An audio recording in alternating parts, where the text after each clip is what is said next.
Alors, les morts sont-ils morts ou vivants? Vraiment, je vous assure. Bon, essayons d'abord de réfléchir un peu. Premièrement, ayons un regard philosophique. La philosophie n'est pas mauvaise et dans un regard philosophique, on s'aperçoit que la personne humaine a une âme spirituelle. Et son âme spirituelle fait que, bien, déjà, son âme est immortelle. Ce qui meurt, c'est ce qui est mortel. Ce qui est spirituel ne peut pas mourir. Tu ne peux pas tuer l'intelligence de quelqu'un. Tu ne peux pas tuer l'amour de quelqu'un. Tu peux le tuer si tu veux, il n'y aura plus à personne parce qu'il est mort. Mais au-delà de ça, c'est même l'amour humainement parlant, l'âme spirituelle dépasse ce côté charnel. Ce qui fait, quand tu vas mourir, ton corps va aller à la tombe, les asticots vont le manger, il n'y a pas de souci, mais ton âme spirituelle va rester. Déjà au niveau philosophique. Maintenant, au niveau théologique, ce qui est curieux, c'est que c'est même ces gens qui enseignent la nouvelle naissance. La nouvelle naissance, tout le monde connaît, c'est Jean chapitre 3, la discussion à Nicodème. Nul qui est né de nouveau ne peut voir le royaume des cieux, c'est au verset 3. La nouvelle naissance fait que je reçois une autre naissance. Ma première naissance à moi, c'est le 28 août 61. Voici le jour où je suis né. Et la nouvelle naissance, c'est le jour où je suis né à la vie divine. Et par la nouvelle naissance, j'ai reçu une nouvelle vie. Le 28 août 1861, j'ai reçu la vie humaine. Alors que je vivais déjà dans le sein de ma mère, on ne va pas entrer dans ces détails-là. Et le jour de ma nouvelle naissance, je reçois une autre vie qui n'est pas la vie humaine, mais la vie divine. À ceux qui ont cru en lui, il a donné le pouvoir de devenir enfant de Dieu. Pour devenir enfant de Dieu, il faut que j'ai la vie de Dieu. Et maintenant que j'ai la vie de Dieu, Dieu devient mon Père. Je peux l'appeler papa, Père, parce que j'ai la vie divine. Et Jésus-Christ, qui a la vie divine, devient mon frère. Jésus-Christ et moi, nous sommes frères, nous avons un même Père, grâce à la vie divine que nous avons reçue. La vie divine, c'est quoi? C'est la vie qui est vécue par la Trinité. La vie divine, c'est la vie du Père, du Fils et du Saint-Esprit. C'est ça la vie divine. Et cette vie divine est une vie qui n'a ni commencement, ni fin. La vie divine est forcément éternelle. Et moi, donc, en recevant la vie divine, j'ai en moi une vie éternelle.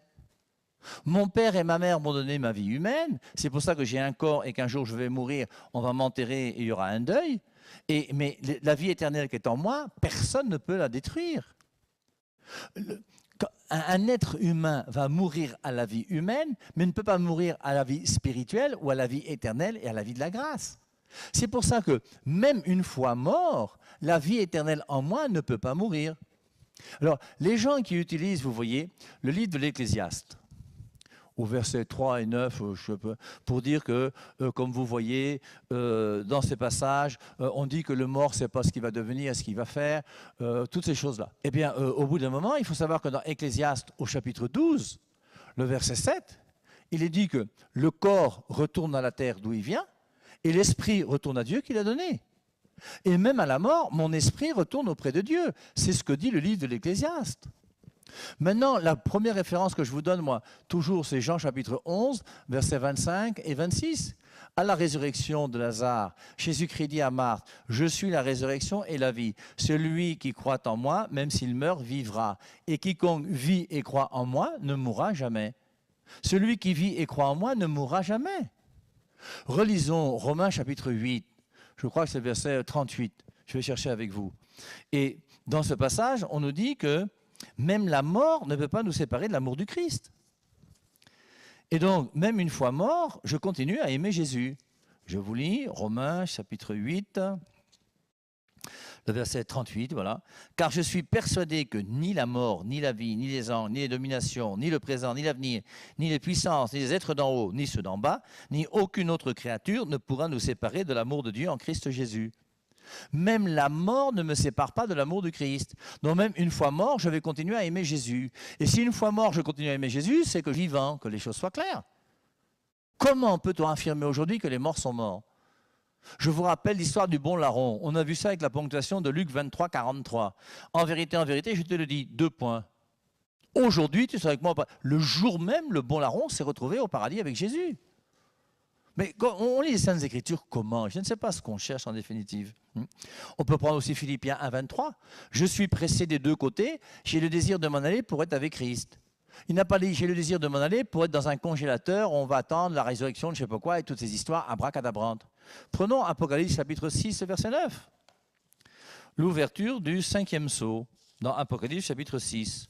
Et on nous dit au verset 9, je vous lis, « Quand il ouvrit le 5e sceau, je vis sous l'autel les âmes de ceux qui avaient été égorgés à cause de la parole de Dieu. » Donc à cause de ceux qui ont été égorgés à cause de la parole de Dieu. Donc ils sont morts. Ils ont cru en la parole de Dieu, ils sont morts. Ils crièrent d'une voix forte. Vous avez des morts qui crient. Un mort peut crier, mais les morts sont vivants. Ils crièrent d'une voix forte, jusqu'à quand, Maître saint et véritable, tarderas-tu à faire justice et à venger son sang sur les habitants de la terre, etc., etc. Alors, une fois que je reçois la vie divine, cette vie divine que je reçois, personne ne peut la tuer.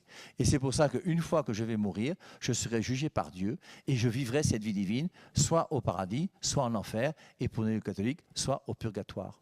Bye bye.